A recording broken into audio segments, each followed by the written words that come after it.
ರಾಜಾ ಕಾಲುವೆ ನಿರ್ಮಾಣದಲ್ಲಿ ಬಹುಕೋಟಿ ಹಗರಣ ನಡೆದಿದೆ. ವರ್ಲ್ಡ್ ಬ್ಯಾಂಕ್ ಲೋನ್ ಸಂಬಂಧ 2,000 ಕೋಟಿ ಹಗರಣ ಆಗಿದೆ ಅಂತ ಆರೋಪ ಮಾಡಿದ್ದಾರೆ. ಜೊತೆಗೆ ಈ ಹಗರಣದ ನೇರ ಹೊಣೆ ಡಿಕೆ ಶಿವಕುಮಾರ್ ಹಾಗೂ ಡಿಕೆ ಸುರೇಶ್ ಅಂತ ಮುನಿರತ್ನ ಆರೋಪ ಮಾಡಿದ್ದಾರೆ. ಗುತ್ತಿಗೆದಾರರ ಜೊತೆ ಶಾಮೀಲಾಗಿ 2,000 ಕೋಟಿ ಅಕ್ರಮ ಮಾಡ್ತಾ ಇದ್ದಾರೆ.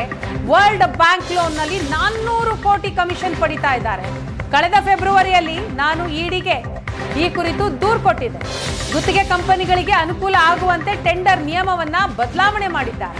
ಕೆಟಿಟಿಪಿ ಕಾಯ್ದೆಯ ಉಲ್ಲಂಘನೆ ಆಗಿದೆ. ಇದನ್ನು ಉಲ್ಲಂಘಿಸಿ ರಾಜಾ ಕಾಲುವೆ ಟೆಂಡರ್ ಕೊಡಲಾಗಿದೆ. ಮಂಗಳವಾರ ಹೈಕೋರ್ಟ್ನಲ್ಲಿ PIL ಹಾಕ್ತೇವೆ ಅಂತಲೂ ಕೂಡ ಮಾಧ್ಯಮದ ಮುಂದೆ ಮಾತನಾಡಿದಂತಹ ಮುನಿರತ್ನ ಹೇಳಿದ್ರು. ಬೆಂಗಳೂರಿನಲ್ಲಿ ಒಟ್ಟು 16 ವರ್ಕ್ ಆರ್ಡರ್ ಕೊಟ್ಟಿದ್ದಾರೆ. ಮುಕ್ತವಾಗಿ ಟೆಂಡರ್ ಕರೆದು ಕಾಮಗಾರಿಗಳನ್ನ ಕೊಡ್ತಾ ಇಲ್ಲ. ನಿರ್ದಿಷ್ಟ ಕಂಪನಿಗಳಿಗೆ ಮಾತ್ರ ಟೆಂಡರ್ ಕೊಡ್ತಾ ಇದ್ದಾರೆ ಅಂತ ಡಿಕೆ ಶಿವಕುಮಾರ್ ಹಾಗೂ ಡಿಕೆ ಸುರೇಶ್ ಅವರ ಮೇಲೆ ನೇರ ಆರೋಪ ಮಾಡಿದ್ರು ಶಾಸಕ ಮುನಿರತ್ನ. 2025ರಲ್ಲಿ ಒಂದು ವರ್ಲ್ಡ್ ಬ್ಯಾಂಕ್ ಲೋನ್ಗೆ ಸಂಬಂಧಪಟ್ಟಂತೆ 2,000 ಕೋಟಿ ಇದರಲ್ಲಿ ಒಂದು ಅವ್ಯವಹಾರ ನಡೀತಾ ಇದೆ. ಕೆಲವು ಗುತ್ತಿಗೆದಾರರನ್ನ ಶಾಮೀಲಾಗಿ ಸರ್ಕಾರದ ಹಣನ ಲೂಟಿ ಮಾಡಕ್ಕೆ ಹೊರಟಿದ್ದಾರೆ. ಇದನ್ನ ತಡೆಗಟ್ಟಬೇಕು ಅಂತ ಹೇಳಿ ಇಡಿ, ಲೋಕಾಯುಕ್ತ ಮತ್ತೆ CBIಗೆ ನಾನು ದೂರು ಕೊಟ್ಟಿದ್ದೆ. ಅದಾದ ಮೇಲೆ ಒಂದು ಟೆಂಡರ್ ನೋಟಿಫಿಕೇಶನ್ ಬರುತ್ತೆ. ಟೆಂಡರ್ ನೋಟಿಫಿಕೇಶನ್ ಏನಿರುತ್ತೆ, 2,000 ಕೋಟಿಗೆ ಟೆಂಡರ್ ಕರೀತಾರೆ. 2,000 ಕೋಟಿಗೆ ಟೆಂಡರ್ ಕರೆದಾಗ ಡಿಕೆ ಶಿವಕುಮಾರ್, ಡಿಕೆ ಸುರೇಶ್ ಅಧಿಕಾರಿಗಳನ್ನ ಮನೆ ಕರೆಸ್ತಾರೆ, ಗುತ್ತಿಗೆದಾರಗಳನ್ನ ಮನೆ ಕರೆಸ್ತಾರೆ. ಅಲ್ಲಿ ಒಂದು ತೀರ್ಮಾನ ಮಾಡ್ತಾರೆ. 2,000 ಕೋಟಿಗೆ 5ರಿಂದ 10% ಅಂದ್ರೆ 200 ಕೋಟಿ. ಪಾಲಿಕೆಗೆ ನಷ್ಟ ಉಂಟು ಮಾಡ್ತಾ ಇರೋದು 200 ಕೋಟಿ, ಬಿಲೋ ಬೇಕಾರದು ಎಬೋ ಕೊಡೋದು ಒಂದು 200 ಕೋಟಿ. ಈ ಒಂದೇ ಒಂದು 2,000 ಕೋಟಿನಲ್ಲಿ ವರ್ಲ್ಡ್ ಬ್ಯಾಂಕ್ ಲೋನ್ ಅಲ್ಲಿ. ಈ ಬಗ್ಗೆ ಮಾಹಿತಿಯನ್ನ ಕೊಡ್ತಾರೆ ನಮ್ಮ ಪ್ರತಿನಿಧಿ ರವಿ ಶಿವರಾಮ್. ಇದೀಗ ನಮ್ಮ ಜೊತೆ ನೇರ ಸಂಪರ್ಕದಲ್ಲಿದ್ದಾರೆ. ರವಿ, ಏನಿದು ರಾಜಾ ಕಾಲುವೆ ನಿರ್ಮಾಣದಲ್ಲಾದಂತಹ ಬಹುಕೋಟಿ ಹಗರಣ, ಜೊತೆಗೆ ಮುನಿರತ್ನ ಅವರು ಮಾಡ್ತಾ ಇರುವಂತಹ ಆರೋಪ, ಅದಕ್ಕೆ ಸಂಬಂಧಪಟ್ಟಂತಹ ದಾಖಲೆ ಏನ್ ಕೊಡ್ತಾ ಇದ್ದಾರೆ ಅವರು?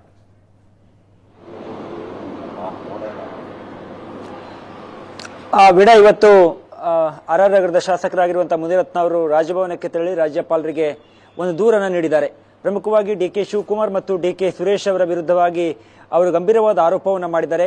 2,000 ಕೋಟಿ ಒಂದು ಲೋನನ್ನು ಪಡೆದು ವರ್ಲ್ಡ್ ಬ್ಯಾಂಕಿಂದ ಅದರ ಆಧಾರದ ಮೇಲೆ ಗುತ್ತಿಗೆಯನ್ನು ಏನು ಕಾಮಗಾರಿಗಳನ್ನು ಹಂಚಿಕೆ ಮಾಡ್ತಾರೆ. ಇದರಲ್ಲಿ 400 ಕೋಟಿ ರೂಪಾಯಿ ಹಗರಣ ಆಗಿದೆ. ಯಾವುದೇ ಒಂದು ಕಾಮಗಾರಿಯನ್ನು ನೀವು ಟೆಂಡರ್ ಕರೆಯುವಾಗ ಎಲ್ಲರನ್ನು ಒಳಗೊಂಡಂತೆ ಟೆಂಡರ್ನ ಕರಿಬೇಕು. ಆದರೆ ಇದು KPTT ಕಾಯ್ದೆಯ ವಿರುದ್ಧವಾಗಿ ಈ ಒಂದು ನಿಯಮಗಳನ್ನು ಮಾಡಿರೋದ್ರಿಂದ ರಾಜ್ಯ ಸರ್ಕಾರಕ್ಕೆ ಸುಮಾರು 400 ಕೋಟಿಯಷ್ಟು ನಷ್ಟ ಆಗಿದೆ. 400 ಕೋಟಿಯಷ್ಟು ಇದರಲ್ಲಿ ಅವ್ಯವಹಾರ ಆಗಿದೆ. ಇದೆಲ್ಲವೂ ಕೂಡ ಒಂದು ರೀತಿ ಕಿಕ್ ಬ್ಯಾಕ್ ಎನ್ನುವಂಥ ಆರೋಪವನ್ನು ಮಾಡಿದ್ರು. ಪ್ರಮುಖವಾಗಿ ಅವರು ಕೆಲವೊಂದಿಷ್ಟು ಹೆಸರುಗಳನ್ನು ಹೇಳಿದ್ರು. ವೀಣಾ, ಯಾವ್ಯಾವ ಕ್ಷೇತ್ರಗಳಿಗೆ ಅಂದ್ರೆ ಯಾವ್ಯಾವ ವಿಧಾನಸಭಾ ಕ್ಷೇತ್ರಗಳಿಗೆ ಸಂಬಂಧಪಟ್ಟಂತೆ ಈ ಒಂದು ಕಾಮಗಾರಿಯನ್ನು ಹಂಚಲಾಗಿದೆ ಎನ್ನುವಂಥ ಮಾಹಿತಿಯನ್ನು ಕೂಡ ಕೊಟ್ಟರು. ಸ್ಟಾರ್ ಚಂದ್ರು ಅವರಿಗೆ ಸಂಬಂಧಪಟ್ಟಂತೆ ಮಹದೇವಪುರದಲ್ಲಿ ಟೆಂಡರ್ ಅನ್ನು ಕೊಡಲಾಗಿದೆಯಂತೆ. ಅದೇ ರೀತಿ ಬ್ಯಾಟರಾಯನಪುರಕ್ಕೆ ರಾಮಲಿಂಗಂ ಕನ್ಸ್ಟ್ರಕ್ಷನ್ ಕಂಪನಿ, ಹಾಗೆಯೇ ಯಲ್ಲಯ್ಯ ಕನ್ಸ್ಟ್ರಕ್ಷನ್ ಕಂಪನಿಗೆ ಟೆಂಡರ್ ಅನ್ನು ಕೊಡಲಾಗಿದೆ. ಇದು ಯಾವುದು ಕೂಡ ಅಂದ್ರೆ ನೀವು ಟೆಂಡರ್ ಅನ್ನು ಓಪನ್ ಆಗಿ ಟೆಂಡರ್ ಅನ್ನ ಕರೆದು ನೀಡಿರುವಂತಹ ಕಾಮಗಾರಿ ಅಲ್ಲ.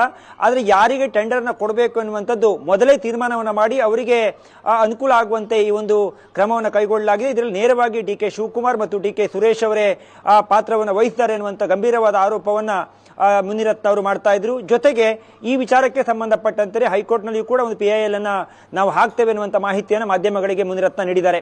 ಕಳೆದ ಕೆಲವು ದಿನಗಳಿಂದ ರಾಜಕೀಯವಾಗಿ ನೀವು ನೋಡಿದಾಗ ಡಿಕೆ ಶಿವಕುಮಾರ್, ಡಿಕೆ ಸುರೇಶ್ ಮತ್ತು ಮುನಿರತ್ನ ನಡುವಿನ ರಾಜಕೀಯ ಒಂದು ವಿಚಾರಗಳನ್ನು ನಾವು ಗಮನಿಸಿದ್ದೇವೆ. ಅವರು ಮುನಿರತ್ನ ಅವರ ಮೇಲೆ ಅನೇಕ ಆರೋಪಗಳು ಬಂದವು. ಅವರು ಜೈಲಿಗೆ ಕೂಡ ಹೋಗಿ ಬಂದರು. ನಂತರ ದಿನಗಳಲ್ಲಿ ಇಬ್ಬರು ಕೂಡ ಒಂದು ರಾಜಕೀಯ ಹೇಳಿಕೆಗಳನ್ನು ಕೊಟ್ಟಿದ್ದು ನೋಡಿದ್ದೇವೆ. ಈಗ ದಾಖಲೆಗಳನ್ನು ಇಟ್ಟುಕೊಂಡು ರಾಜಕೀಯವಾಗಿ ಪರಸ್ಪರ ಒಂದು ಆರೋಪಗಳನ್ನು ಮಾಡ್ತಾ ಇದ್ರೆ ಇದರಲ್ಲಿ ನ್ಯಾಯಯುತವಾಗಿ ಯಾವ ವಿಚಾರಗಳಿದ್ದಾವೆ ಹೇಗಿಲ್ಲ ಹೇಳುವುದು ನಿಶ್ಚಿತವಾಗಿ ಕೋರ್ಟ್ ತನಕ ವಿಚಾರ ಹೋಗಬಹುದು. ಆದರೆ ಇವತ್ತು ರಾಜ್ಯಪಾಲರಿಗೆ ಆ ದೂರನ್ನು ಕೊಟ್ಟು ಆರೋಪವನ್ನು ಮುನಿರತ್ನ ಮಾಡಿದ್ದಾರೆ. ಎಸ್, ಥ್ಯಾಂಕ್ ಯು ರವಿ ತಮ್ಮ ಡೀಟೇಲ್ಸ್ಗಾಗಿ.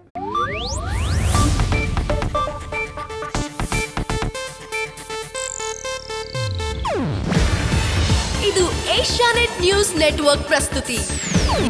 ನೀವು ನೋಡ್ತಿದ್ದೀರಾ ಏಷ್ಯಾ ನೆಟ್ ಸುವರ್ಣ ನ್ಯೂಸ್.